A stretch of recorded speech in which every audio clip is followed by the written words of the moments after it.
Hey everyone, today's chat is about the best marketing practices for creative small business owners. So we're going to talk about my top 3 ways of getting inquiries and what each of them are and how you could be improving your lead generation. So my top 3 are word of mouth, social media, and Google. My husband and I sat down last night and actually went through all of the data. And number 1 is Instagram, which was interesting because I don't think that was the case a couple of years ago, but that is certainly the case for 2023. So number 1 is Instagram. That's kind of the only social media that I'm really on consistently. I'm on Facebook sometimes, but that's more for my mastermind and for like groups.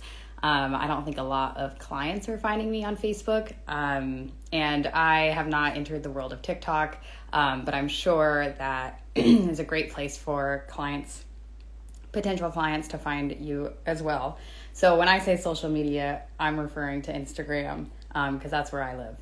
I'm here.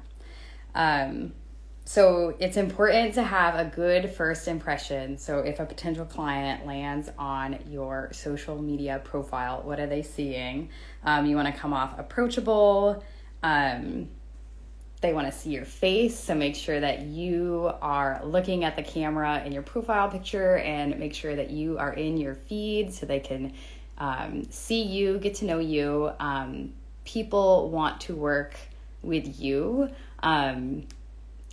Obviously, loving your craft or your service or whatever it is that you do is important, but they will fall in love with you. So make sure that you are all over your social media profile, whatever it is. And what I am finding that is interesting is that I think a lot of clients are not initially finding me they're not initially finding my profile. I think what is happening is that they see my work on like a vendor's Instagram page and the vendor tags me and then they click over and then they come to my profile. So that leads me to my second marketing practice, which is word of mouth. And this is like number 2 for me. And I think if we teased out the Instagram leads, it would probably become number 1. Because what I believe is happening is that these potential clients are finding me through other vendors' Instagram pages. For example, I had an inquiry this week that found me on a local venue's Instagram page. And how did they get that image? How did that venue get that image is because I share it. So in a spirit of giving, I always share all of my galleries with all of my vendors that I worked with on a wedding day. And that just creates kind of a natural word of mouth. So if a bride, for example, books a venue, they're going to look on the venue's website or Instagram page or whatever, and if they see Amanda Ray Photography, then they're going to click on that. If they like the photo, they're going to click on that and be like, ooh, who took this? And then they're going to get to know me. And then the process just kind of goes from there. So aside from other vendors, word of mouth could be friends, family. This kind of is such a powerful marketing strategy because there's a transfer of trust immediately. So if you have a really good friend who's like, oh, you have to work with this person, they were amazing, automatically that person is going to trust you. And that kind of comes out of giving your clients an amazing client experience, where you under promise and over deliver so that you can really wow your clients, because people aren't going to talk about they're not going to go tell their friends and family about kind of like it was okay, like it was a okay experience. They're going to talk about the amazing experiences or the great experiences. You think about, like, if you go to a restaurant and you're like, it was okay, you're probably not going to tell anybody about it. But if you go to a restaurant and you were blown away by the service and the food and it was just amazing, then you're going to tell all of your friends about it. So that is number 2. So the word of mouth could be sending potential clients from all over the place. It could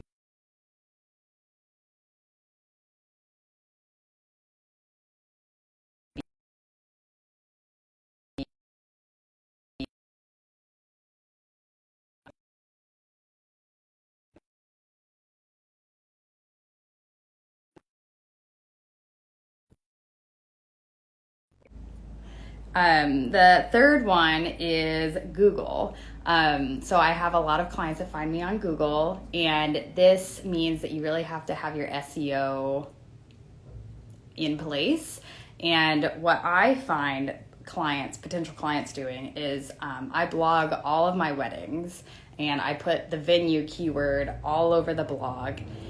So, and I also put like alt text on all of my images with that keyword. And then what brides are doing is they're probably Googling like the venue wedding. So like Wentworth by the Sea Country Club wedding. And they're Googling it. And then if you click on images, it's going to show you a bunch of images from that venue. And if you've been blogging every wedding, your images could possibly come up that the bride is seeing, and she'll click on it, go to your website, and so on. So those are the top 3 for me, where I'm seeing my inquiries coming from. So those are my best marketing practices. So social media, for me, it's Instagram. Word of mouth, so that could be from vendors, family, friends, even coworkers. I feel like a lot of people are like, oh, even if it's like far removed, like my husband's cousin's coworker saw you at a wedding and said you were amazing. So you never know who's watching. So you always want to be just loving and serving your clients and their families and the bridal party. You always want to kind of be in a spirit of giving, so that you are giving an amazing experience. And then the third one is Google. SEO never hurts, only helps. So making sure that you're finding those keywords and that you're including them in your blog posts and pinning them on Pinterest and just like really helping that SEO to make sure that these potential clients are finding you. So that is my chat for the day. If you have any questions about any of those marketing practices, I would love to hear from you. If maybe you're looking for more information or like more of a deep dive into any of those, just let me know. I would love to talk more about it. So enjoy your Friday, and I will talk to you next week.